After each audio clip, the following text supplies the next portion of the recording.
Bueno, pues muy buenas tardes. Debido a que no tengo un video con público al que presentarme, traigo para ustedes un tema de la cultura mexicana, hablado un poco en español, y disculpen por las diapositivas. Dejo en el correo en el que pongo el link de este video la diapositiva para que se pueda ver de forma más clara. Y yo voy a estar hablando acerca del muralismo mexicano, ¿de acuerdo? Ok, comenzamos. Primero, ¿qué es el muralismo mexicano?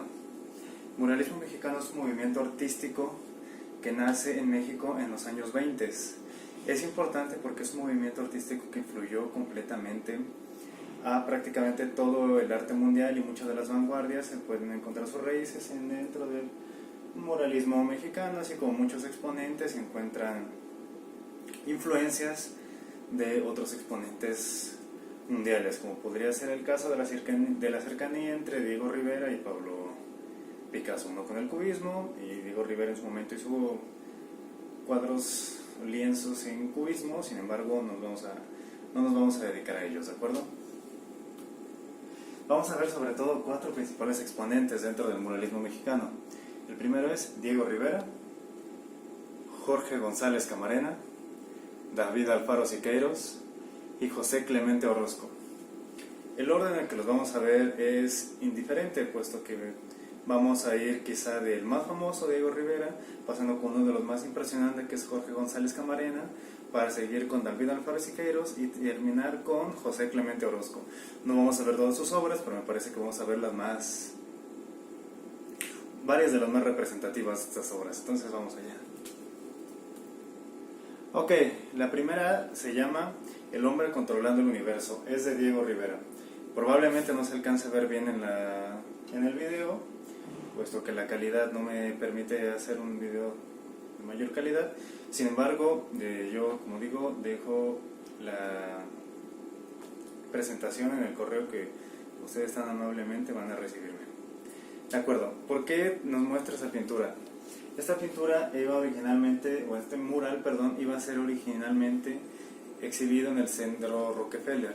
Sin embargo, pues por cuestiones ahí políticas, no se terminó, de ideología política mejor dicho, no se terminó exponiendo. Entonces, ¿qué encontramos aquí? Aquí encontramos en el centro un obrero. ¿Alguien reconoce esto? No se nos olvide la afiliación política que mantenía Diego Rivera. Entonces, está un obrero en el centro y alrededor hay grupos de gente. Probablemente no se alcanza a ver, pero de este lado tenemos soldados de la Primera Guerra Mundial, y aquí Lenin, Stalin, Trotsky, todos ellos exponiendo sus motivos o protestando de manera pacífica en la Plaza Roja del Kremlin de Berlín. Y por acá no se alcanza a ver mucho, pero pues bueno, habrá unos policías llegando a parar su manifestación. Del otro lado podremos encontrar los principales líderes ideológicos y los principales líderes de México. En el centro aquí podemos ver plantas de maíz que van creciendo y el obrero controlando el mundo con las ciencias. ¿Ok? Es una pintura, un mural bastante impresionante. Lo podemos ver en Bellas Artes, en el tercer piso de Bellas Artes.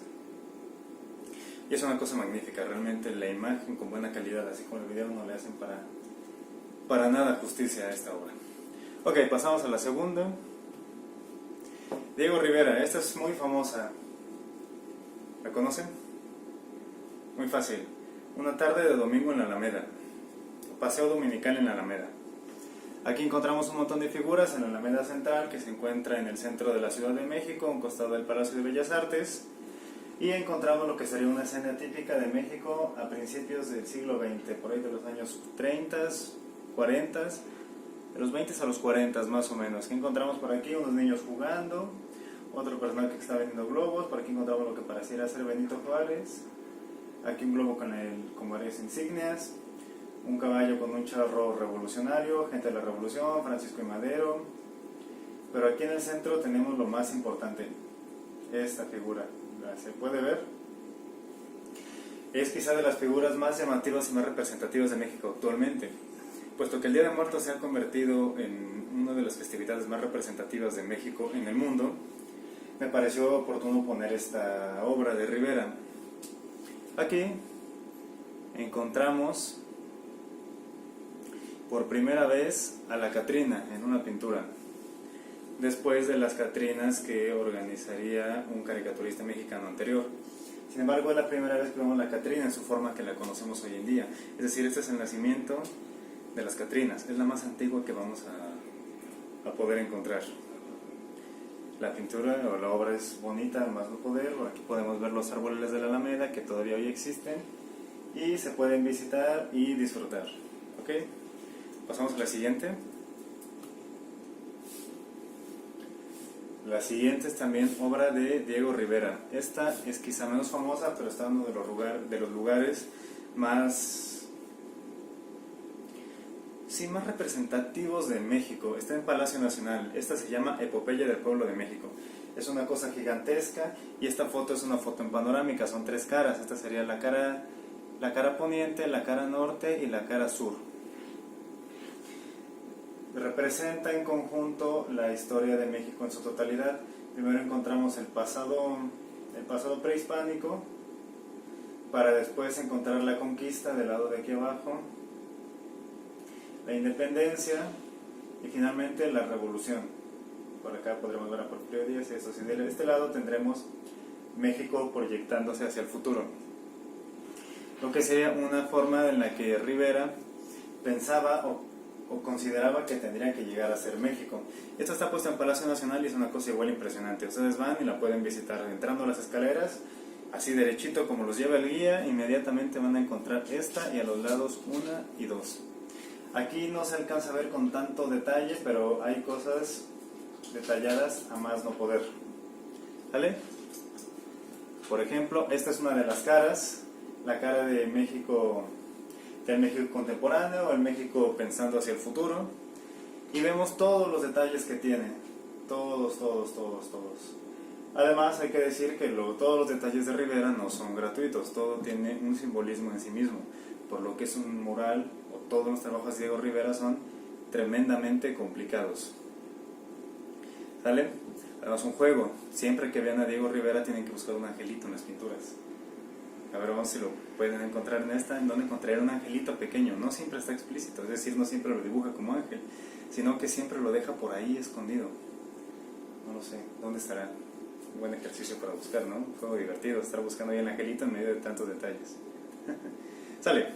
El siguiente artista mexicano, Jorge González Camarena. Este es uno de los más fuertes que tenemos y de los más impresionantes. Jorge González Camarena tenía una afiliación con la conquista de México impresionante. Adivinen cómo se llama esta pintura, o este mural, mejor dicho. ¿Le encuentran la forma? Aquí tenemos un caballero águila que está con un soldado español, y el caballero águila ha atravesado al soldado español con lo que pareciera ser una lanza, y el soldado español ha atravesado al caballero águila con su espada, con una sola estocada. ¿Nombres? ¿Qué se les ocurre? Ok, esto se llama El Abrazo, de Jorge González Camarena. Es una cosa impresionante. Además el rojo que tiene atrás, este contraste es fabuloso. O sea, es una obra impresionante. Lo mismo, esta se puede visitar, es gratuita para ver. Sin embargo, como siempre, la imagen, incluso la imagen de la presentación, no le hace justicia para nada a esta obra. Jorge González Camarena es quizá de los artistas mexicanos más duros en su pintura. Sin embargo, no deja de ser hermoso, ¿no? Hay una cierta hermosura en la tragedia también. La tragedia es hermosa por sí misma, y esto es una muestra de eso. Es una obra trágica, a más no poder, dura, muy violenta, pero hermosa en su misma violencia y en su dureza y en su tragedia. ¿De acuerdo? Pasamos a la siguiente, a ver más hermosas tragedias. De nuevo, tenemos otra. ¿Alguien sabe cómo se llama esta? Canción de la Esperanza, o El Sentado. ¿Y qué tenemos aquí? Es un soldado revolucionario que está con su fusil, así sentado, con su carabina, su sombrero aquí, pero pasa algo. El que está retratado pareciera ser un cadáver. ¿Lo pueden ver? Aquí nuestro artista pone la pierna, y por acá podemos ver los brazos. Pero esto, su tórax, su tronco, esta parte, solo podemos ver las costillas. Pero no solo eso, tienen más costillas de las costillas naturales y parecieran ser unas costillas metálicas. De nuevo, la rudeza con la que trata González Camarena los colores y las formas es increíblemente dura, pero increíblemente retrata mucho de lo que quiere retratar, o el sentimiento del cómo llegó a ver a la Revolución Mexicana. De este lado no es su pie, podemos encontrar máscaras. Tenemos 1, 2, 3, 4, 5 máscaras, 6, 7 máscaras. 7 máscaras en total. ¿Qué se les ocurre que significaría? Difícil, ¿no? Ese se los deja de tarea. ¿Qué significan las máscaras en Jorge González Camarena? Mucho ojo. Tiene que ver con que aquí, ¿lo ven? No muestra su cara. El sombrero la oculta, y la oculta en la oscuridad. El fusil, bueno, tiene estas cositas con las que carga el fusil, pero el fusil tampoco se ve si está cargado o no. Y del lado de atrás, ¿qué vemos? ¿Qué es esto? Es una hacienda. La revolución se hizo sobre todo contra las personas ricas. La revolución de los pobres, la revolución obregonista. Esta es esa revolución. La pintó González Camarena. Regresamos a otro tema. Otro de Jorge González Camarena. Este creo que se ve un poquito menos porque la calidad de la fotografía no es tan buena, pero lo mismo, es una cosa impresionante en vivo. ¿Qué tenemos aquí? De nuevo, se repite el tópico, se repite el tema. Un caballero águila que está atravesando a un soldado, lo que pareciera ser un soldado español, sobre su caballo, y el soldado español atravesando al caballero águila. Se parece mucho al abrazo. Incluso podríamos decir que es una copia del abrazo, se le agrega al caballo. Al parecer Jorge González Camarena no hizo bien su tarea de pensar en nuevas pinturas, pero sí lo hace, en el nombre, cambia el nombre. ¿Cómo se llama esto? ¿Alguien lo sabe? ¿A alguien se le ocurre? Vamos, está bastante fácil. Esto se llama el abrazo, digo, el encuentro de dos culturas. ¿Por qué el encuentro de dos culturas? ¿A quién se le ocurre? ¿Alguien ha escuchado hablar de la conquista de México? ¿Alguien ha escuchado hablar del pasado prehispánico? ¿Alguien ha escuchado hablar de España, de 1521, 1492, 1519? Estas fechas identatarias de México, mejor dicho, identatarias del continente americano y europeo, sea de paso, tienen que ver con la conquista de México. Y el encuentro entre dos culturas tiene que ver porque, a pesar de la violencia de la conquista, si esto es la cultura española y esto es la cultura prehispánica, terminaron conjuntándose y ligándose al punto que hoy en día no podemos distinguir una de otra. O a ver, hagamos un pequeño experimento a ver si lo podemos distinguir. Día de Muertos, origen prehispánico u origen hispánico. A la de 3, ¿quién adivina? ¿Listos? Día de Muertos es origen hispánico. Otra cosa, un tianguis, los tianguis en las calles, cuando se ponen muchos puestos y venden frutas o comida, y los tianguis van por secciones. Origen hispánico u origen prehispánico. Hispánico e prehispánico, ¿qué opinan?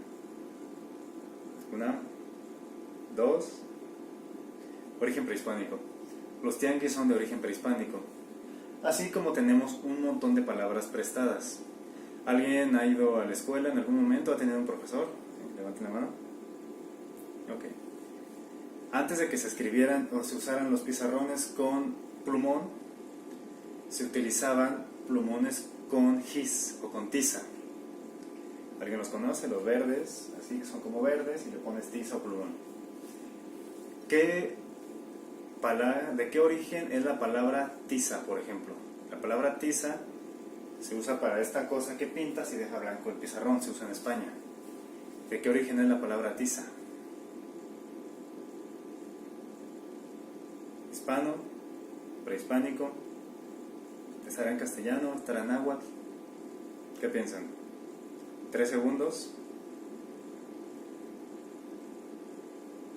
Bien, la palabra tiza, la de 3, a ver si lo lograron adivinar o si ya lo sabían, es de origen náhuatl. Y la palabra tiza se ocupa en España. ¿Qué palabra ocupamos en México para esto? Gis. Y la palabra gis es una palabra castellana. Ah, un dato curioso, les tenemos las palabras cruzadas. Ok, con estas curiosidades pasamos al siguiente artista mexicano, al siguiente cuadro de Jorge González Camarena, lo siento. Este cuadro es mi favorito y se llama La humanidad se libera. Igual se puede encontrar en Bellas Artes. El simbolismo es un simbolismo muy complicado porque no lo voy a explicar aquí, pero es un mural precioso.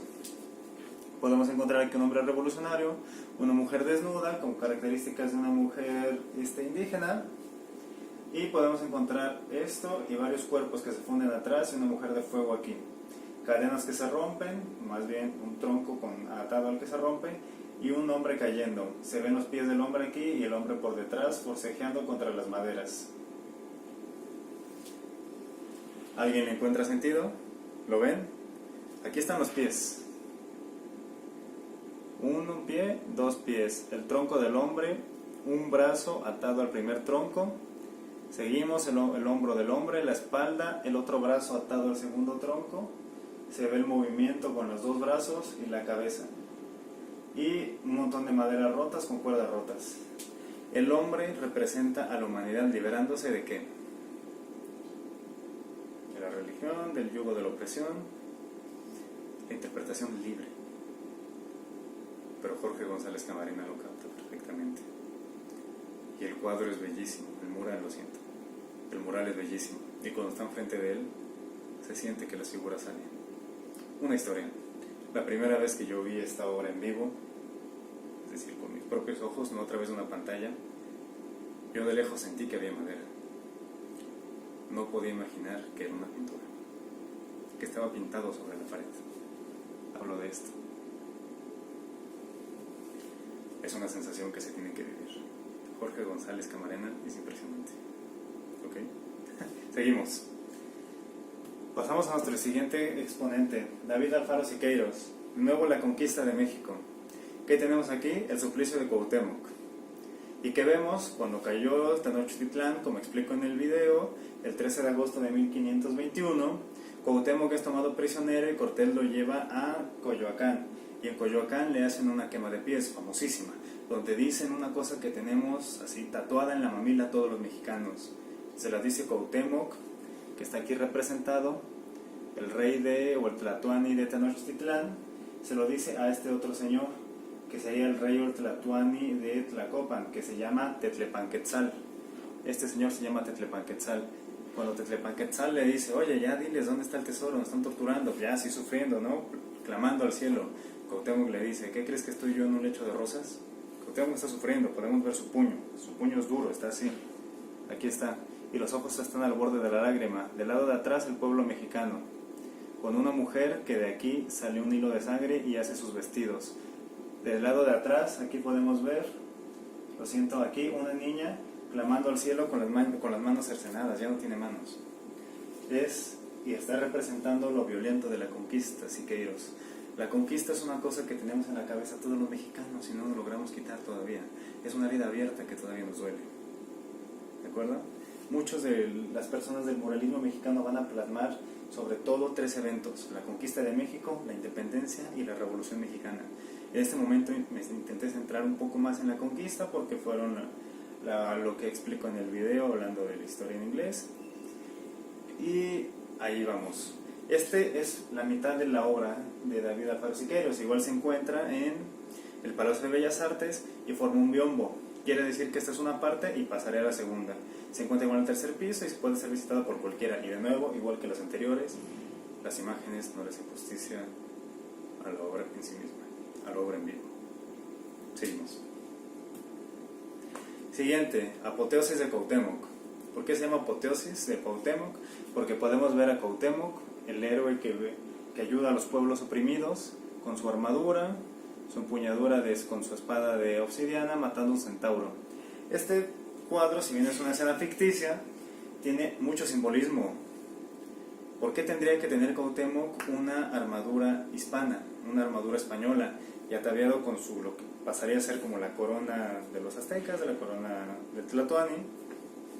Pues porque Cuauhtémoc pasa a representar a partir de esto como el libertador de los pueblos, el héroe, quien a pesar de tener todo en contra, luchará en contra de los opresores y luchará a favor de los pueblos oprimidos.